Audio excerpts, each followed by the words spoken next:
Assalamualaikum warahmatullahi wabarakatuh. Pemirsa gapai kemuliaan yang dirahmati Allah. Di zaman yang penuh dengan tantangan ini, seringkali kita merasa kesulitan dalam hal rezeki. Padahal rezeki bukan semata-mata tentang kerja keras, tapi ada juga amalan-amalan yang dapat membuka pintu rezeki lebih besar. Lantas bagaimana caranya supaya rezeki itu datang dengan lebih lancar? Amalan-amalan apa saja yang bisa dilakukan? Dan pemirsa, insya Allah hari ini kita akan membahas tema yang sangat penting terkait agar rezeki makin lancar. Seperti biasa saya tidak sendirian, sudah hadir bersama saya di studio. Ada gurunda dan juga ayahanda kesayangan kita semua, Kiai Haji Haris Hakam. Assalamualaikum Ayah, Pak Kiai. Waalaikumsalam warahmatullahi wabarakatuh. Apa kabar Pak Kiai, sehat? Sehat, Alhamdulillah. Alhamdulillah, sehat, agak dingin ya hari ini di studio. Tapi mudah-mudahan walaupun dingin suasananya, tapi kita tetap semangat ya Pak Kiai ya. Untuk memberikan manfaat hari ini bagi pemirsa di rumah. Nah, bagi Anda pemirsa yang juga memiliki pertanyaan, Anda bisa mengirimkan pertanyaan Anda berupa teks maupun video melalui nomor WhatsApp yang tertera di layar kaca. Pak Kiai, bahasan kita kali ini adalah soal agar rezeki makin lancar. Beberapa waktu yang lalu kita tuh sering melihat ya, saya juga masih ingat gitu, ada gambaran begitu antrinya membludaknya, antrian pencari kerja gitu. Karena tampaknya makin kesini ternyata mendapatkan pekerjaan itu juga nggak mudah, terutama bagi adik-adik kita generasi Gen Z yang sekarang ya. Pekerjaan juga tidak mudah, kemudian ada anggapan bahwa aduh rezeki itu susah ya sekarang dicari ya, perlu ikhtiar, tapi kalau sudah ikhtiar ternyata juga nggak gampang juga ya gitu. Nah, bagaimana kemudian kita sebagai seorang muslim harus memaknai rezeki? Di satu sisi iya memang kita harus berikhtiar, tapi di sisi lain kan juga ada kekhawatiran, aduh nanti kalau nggak ada kerjaan bagaimana, terus nanti apakah kita juga harus mengandalkan orang tua, bagaimana kemudian kita harus memberikan harapan juga pada generasi muda yang mungkin sekarang masih berjuang mencari pekerjaan. Tafadhol Pak Kiai. Baik, bismillah walhamdulillah wassalatu wassalamu ala rasulillah amma ba'du. Mbak Mila dan para pemirsa, berbicara tentang rezeki memang ada yang nampak, ada yang tidak nampak. Artinya ada yang bisa kita pikirkan dan ada yang tidak kita perlu pikirkan. Kalau orang mencari pekerjaan susah, bisa jadi karena dia sangat ditentukan oleh rasio antara kebutuhan dan penerimaan. Maka itu secara otomatis. Tapi kalau dia mencari rezeki, semestinya dia jangan mengukur dengan antrinya orang nyari pekerjaan. Jadi tidak sama ya. Rezeki itu pertama dikelompokkan menjadi 4 macam. Ada ar-rizqul madmun, rezeki yang sudah dijamin.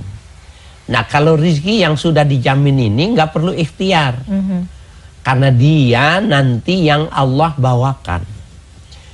Apakah dengan burung istilahnya, apakah lewat manusia atau malaikat yang caranya menghantarkannya itu, maka kelompok rezeki yang pertama ini tidak usah dicari. Karena dia akan diberikan. Di dalam ayat dikatakan, wa ma min dabbatin fil ardi illa 'alallahi rizquha. Semua makhluk yang melata di muka bumi ini wajib bagi Allah memberi rezeki. Nah, itu ulama, kok Allah wajib memberikan itu? Nah, di situ wajibnya bukan la wujubul haq, bukan wajib dalam pengertian memberikan hak gitu. Tapi di situ disebut wa ijabul kiram. Jadi Allah mewajibkan bagian dari memuliakan. Jadi kemuliaan Allah itu dengan memberikan itu. Kemudian itu juga bermakna pasti gitu. Jadi orang harus paham yang dijamin sama Allah itu pasti ada itu. Pasti sampai. Nah, yang kedua ar-rizqul maksum, rezeki yang ya diberi, yang dibagikan. Maksum itu dibagikan. Kalau yang dibagikan ini, maka ini yang terjadi persaingan di perkantoran, di perusahaan, ya, di dunia perdagangan, semua pada sektor-sektor ekonomi itu maka terjadi persaingan. Nah, maka kalau pada ar-rizqul maksum yang melahirkan sebuah persaingan, maka anak-anak muda itu dia mesti mengikuti kebutuhan pasar. Jadi ketika yang dibutuhkan itu teknokrat, yang dibutuhkan adalah sekarang ini lebih banyak kepada digitalisasi ya, teknologi komputer dan lain sebagainya, maka konsentrasikan pendidikan kalian, tidak melupakan itu, maka bisa bersaing. Skillnya ya, jadi harus ditambah. Gitu. Harus ditambah, harus disesuaikan. Nah yang ketiga, ya di dalam Al-Quran itu diberikan ada ar-rizqul mamluk, rezeki yang dimiliki. Loh, apakah selama ini kita memiliki? Bukan. Dalam perspektif Islam ini, kita ini sekarang ini hak memanfaatkan. Hak memanfaatkan, kita ini bukannya memiliki. Nah yang memiliki itu yang bila kita diberikan oleh Allah karunia, kemudian kita kirimkan ke akhirat. Oke. Itu baru yang... Nah itu yang bisa kita miliki. Karena nanti waktu kita di kuburan, dia sudah nunggu di kuburan. Waktu kita masuk alam fase kamil akhirat, dia juga mendamping kita. Dan dia yang menjadi saksi bahwa kita benar-benar memanfaatkan harta. Dan dia yang menjadi penolong kita itu. Yang harta yang hakiki itu sebenarnya. Nah yang ar-rizqul mamluk. Itu. Yang bisa dimiliki. Kalau yang kita sekarang kita bilang miliki, waktu kita mati langsung detik itu juga pindah ke anak. Ya, jadi mana yang dibilang yang kita pakai, yang kita makan, kita minum, rumah, itulah mobil semuanya yang kita punya. Yang seolah-olah kita kan suka bilang iya kita punyanya ini, itu bukan punya kita sih sebenarnya, pakai kita manfaatkan dulu.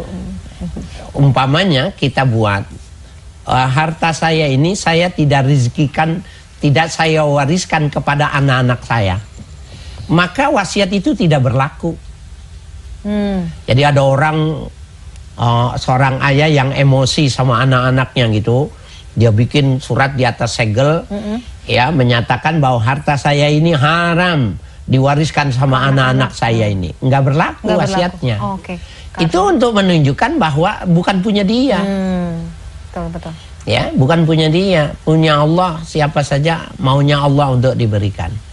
Nah yang keempat ini ar-rizqul mau'ud, rezeki yang dijanjikan. Nah, ini tadi kaitannya dengan Mbak Mila, yang al-maksum harus digandengkan dengan yang ini, yang al-mau'ud. Yang mau'ud ini yang dijanjikan, tapi dengan syarat mayyattaqillaha yaj'al lahu makhraja. Siapa saja yang bertakwa kepada Allah, Allah berikan jalan keluar. Wa yarzuqhu min haitsu la yahtasib, dan Allah akan berikan rezeki dari jalan yang tidak dia persiapkan, yang dia tidak tahu gitu.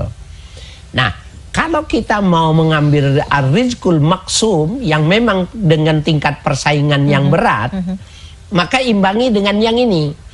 Maka kita ibadah tidak ditinggalkan, meminta terus kepada Allah, maka dia terkoneksi nih antara dua ar-rizqul mau'ud dengan ar-rizqul maksum, maka dia bisa mendapatkan mudah-mudahan apa yang dia kehendakinya. Begitu caranya.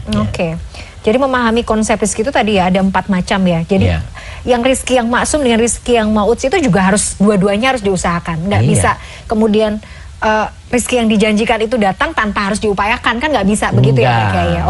Nah jadi intinya ini mungkin yang anak-anak muda gitu yang sekarang mungkin masih struggling ya Pak Kiai untuk mencari pekerjaan. Aduh kenapa sih susah banget nih dapat pekerjaan gitu. Kayaknya doa juga udah gitu, ngelamar masukin CV kemana-mana juga sudah gitu. Bagaimana menguatkan Pak Kiai? Bagaimana menguatkan mereka yang aduh nih jangan-jangan nih saya emang nggak dapat rezeki nih dari Allah nih, nggak bisa diterima kerja. Bagaimana menguatkan mereka supaya tetap harus jalan terus, berdoa terus gitu? Kuatkan saja ketakwaan. Ya, kuatkan saja ketakwaan kita. Ya, jadi kita benar-benar ibadah dijaga, dipelihara, termasuk melakukan kata takwa ini dengan melakukan pendekatan puasa. Puasa, kemudian dia sholat malam. Dengan dua hal ini, maka dia akan dicari oleh dunia, bukan dia yang mencari dunia, gitu loh. Nah, adik-adik ya, anak-anak muda ini pahami itu. Kalau kalian mengandalkan tenaga kalian, maka daya angkat kalian itu 50 sampai 60 kilo. Kemampuan mengangkat beban itu tiap orang itu 50, 60 kilo itu sudah maksimal. Kecuali memang orang-orang yang memang olahraganya pengangkat beban, bisa jadi. Tapi kalau kita mengandalkannya bukan dengan kekuatan, kita melakukan sebuah pendekatan diri kepada Tuhan, maka angkatan kita lebih kuat. Dan di situ ada intervensi Nasrullah namanya, pertolongan Allah. Nah, ini yang potensi ini yang mesti dikejar, yang dikembangkan. Kayaknya itu perlu kita gali lebih dalam Pak Kiai, tentang bagaimana itu tadi ya, Nasrullah, pertolongan Allah itu datang kepada orang-orang yang takwa. Nah, nanti kita bisa elaborasi lebih jauh, tapi kita harus jeda dulu. Pemirsa jangan kemana-mana, Gapai Kemuliaan masih akan kembali setelah jeda yang satu ini. Tetaplah bersama kami.